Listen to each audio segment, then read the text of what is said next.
Family Guy has attacked political systems and politicians throughout the season. They have exposed them in their own twisted and humorous way. Let's have a look. This episode of Family Guy shows the dark side of politics, and while it's funny, it also feels a bit too real. It shows how people in power can become corrupt and how flashy words can sometimes matter more than real solutions. Mayor West, if re-elected, would you increase the frequency of garbage pickup? Well, citizen, that's an excellent question, and I thank you for it. Lois starts off as someone who genuinely wants to help her town. She runs for mayor because she's upset about the pollution in Lake Quahog and wants to fix it. But as the election goes on, she realizes that talking honestly and giving good ideas doesn't win votes. Well, the safety of our children is a very important part of my plan for Quahog. I have a 12-point program for the security of I'm sorry, your time is up. Mayor Adam West, her opponent, doesn't offer any real solutions. Instead, he just says random things that grab attention and people love it. This shows how, in politics, catchy phrases or big promises often matter more to voters than actual plans or smart ideas. Oh, I like him. He looks me in the eye. In real life, many politicians use the same trick, saying what people want to hear, even if it's empty. When Lois wins and becomes mayor, she starts off with good intentions, but things quickly change. Power begins to go to her head. She uses fear to get more money from people, and she even takes some of the city's money to buy herself a fancy purse. At one point, she's offered a bribe from an oil company in exchange for letting them pollute the lake again, and she almost accepts it for a fur coat. Let the dumping resume. This shows how easy it is for politicians to become corrupt. What starts as a small compromise can turn into something much bigger, and before you know it, they're no longer acting in the people's best interest. The episode shows how power and money can change even the most well-meaning people. This happens in real life, too. Many politicians start with good intentions, but they get caught up in the benefits of power. They start making decisions based on what benefits them rather than the people they represent. Bribery, shady deals, and selfish decisions are real political problems, and this episode makes fun of that reality. The most shocking part of the episode is the ending. After Lois resigns as mayor, Mayor West just declares himself mayor again without going through an election. When someone tries to point out that this isn't allowed, West pulls out a gun and shoots him, as well as two other people who object. We all heard him say it. Anybody else hear anything? What's scary is that no one does anything about it. The town just lets it happen, and no one stands up to him. Not be able to give my family a vibrating sex doll, but at least I can give them a pool. Peter Griffin tries to build a backyard swimming pool but faces problems with zoning laws and even discovers that his house isn't technically part of the United States. Instead of fixing the issue the right way, Peter declares his house as its own country, calling it Pretoria. Our lead story tonight, Pretoria, a new foreign country which was founded this week, right here in our own backyard. What starts as a joke quickly spirals into chaos, highlighting how dangerous and ridiculous a dictatorship can be, even on a small scale. Peter's behavior as the dictator of Pretoria reveals the darker side of unchecked power. He starts to flaunt his new status by breaking laws, insulting people, and using his made-up diplomatic immunity to do whatever he wants without facing any consequences. This part of the episode shows how dangerous it can be when someone in power decides they're above the law. Peter is out of control, doing things that hurt others just because he can, showing how easily dictators can abuse their power. The episode takes a darker turn when Peter decides to annex his neighbor Joe's pool and call the new land Johio. This small act of seizing land is a clear parallel to real-world dictators who invade other territories just because they feel entitled to them. Soon, the United States military surrounds Pretoria, cutting off electricity and water and blockading Peter's house. It doesn't take long before Peter realizes that his actions have isolated him and his family,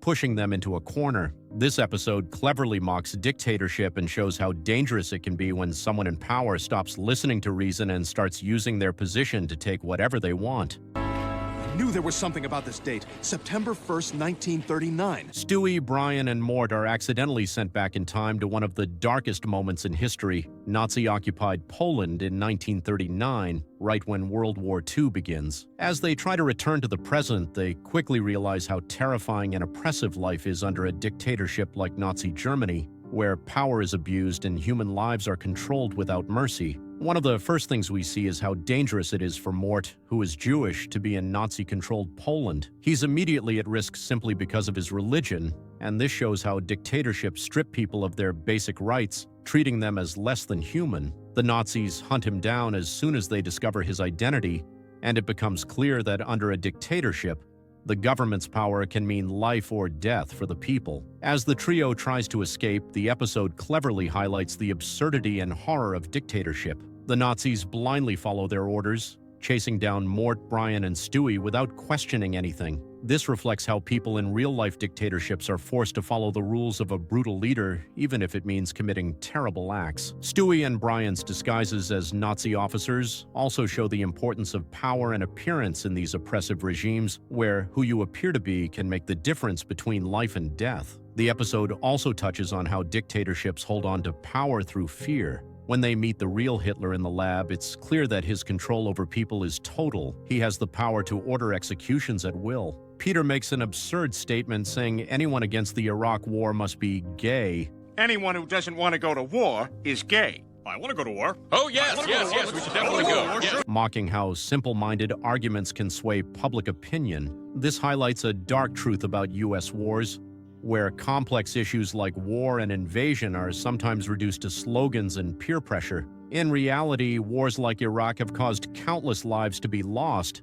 based on questionable motives. The episode shows how, instead of questioning the real reasons behind war, people often fall for oversimplified arguments, ignoring the devastating consequences of these conflicts. Brian, a known liberal, becomes angry when he hears that conservative radio host Rush Limbaugh is holding a book signing in Quahog. Brian doesn't like Limbaugh's political views and decides to confront him. However, when Limbaugh asks Brian if he's even read his books, "Listen, Limbaugh, my name is Brian Griffin, and I've got something to say to you. Our republic has been bastardized and royally screwed up thanks to you jackasses. You suck." Have you ever read anything I've written?